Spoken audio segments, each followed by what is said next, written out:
What's up, everybody? It is Justin Gannon back here with the second episode of Las Vegas Sports Business Talk. Remember, I'm number one in your playbook and number one in your heart, your favorite real estate agent in Las Vegas.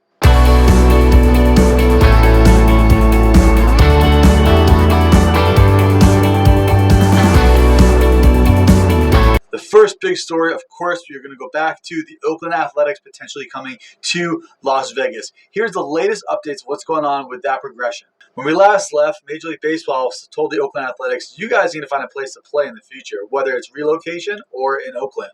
So Oakland Athletics are actually going to start touring cities, and they're actually coming to Las Vegas first. In fact, they might be here right now. Mayor Goodman of the city of Las Vegas has openly said that the A's have contacted them to start negotiations, start discussions, start ideas, start brainstorming to see if it's possible to bring the A's to Las Vegas. The city of Henderson, who once tried to take the Diamondbacks just a few years ago and build a facility on South 15, have actually said they have not been in discussions with anybody from the Athletics.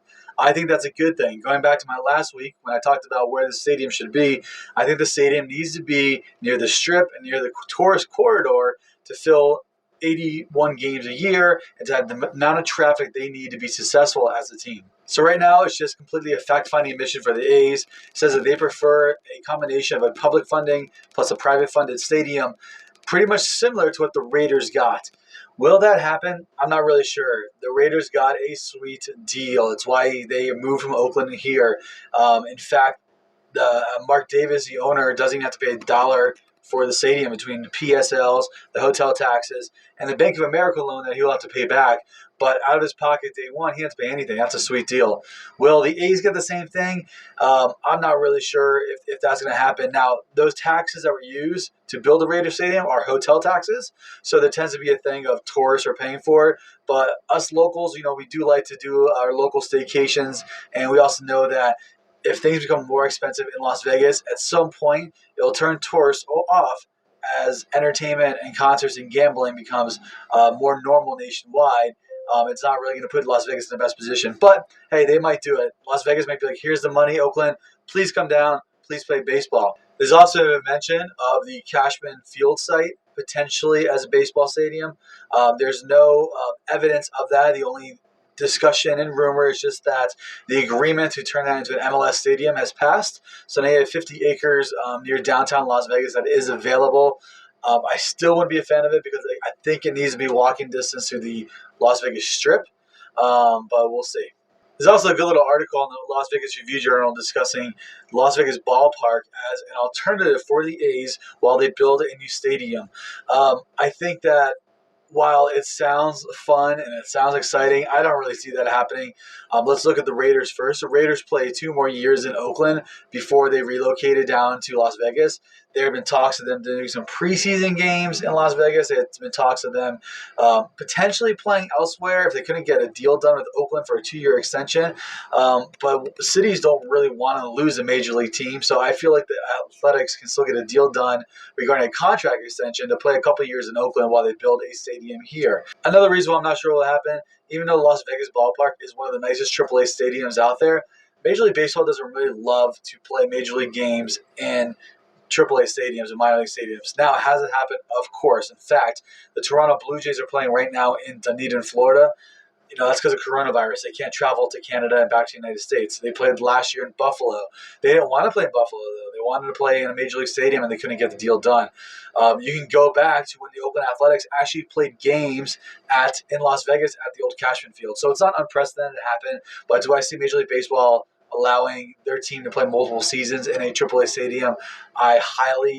I just don't see that happening unless they just cannot get a contract extension done with Oakland for that time period they need to build a new stadium. Moving on, NBA Summer League has announced their return to Las Vegas August 8th through 17th, and I love NBA Summer League. I'm not a massive NBA fan. I love college basketball, but NBA Summer League is great. You can pay maybe it's $25, $30 now, and you go down to the Thomas and Mack Center, and you go down to the Cox Pavilion, and you can watch 8 games in one day if you want. You can walk from stadium to stadium, back and forth. You can sit second row. You can sit in the back. It's amazing. I absolutely love NBA Summer League, and I'm so pumped that it's coming back here. I've taken last year off.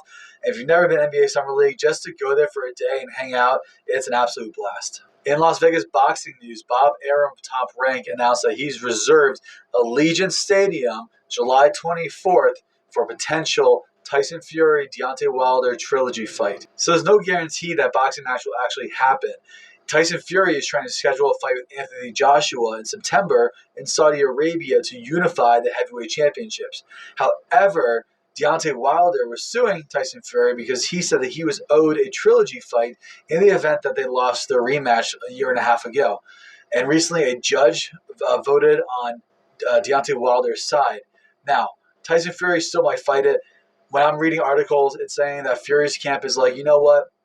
I don't want to pay Wilder just to disappear. Let's fight him. Let's beat him and move on to Joshua in November, December, end of the year. But as a just in case, Top Rank has reserved Allegiant Stadium for the trilogy fight. I think that's awesome. And I really hope business-wise that with such a large stadium and such a short time, and you're not going to get a lot of English people to fly in because of what's going on with the pandemic, I really hope they make seats affordable across the entire stadium. Obviously, the floor and the lower bowl will be the most expensive. There's no reason why the upper deck needs three-figure ticket prices. Put $20 tickets up there, put $30 tickets up there, fill the rafters, let people an opportunity to experience a heavyweight championship fight in Las Vegas when they normally might not have because of the size of the stadium, and you can make an awesome event out of it. And for a fight at Allegiant Stadium in Las Vegas, that's massive.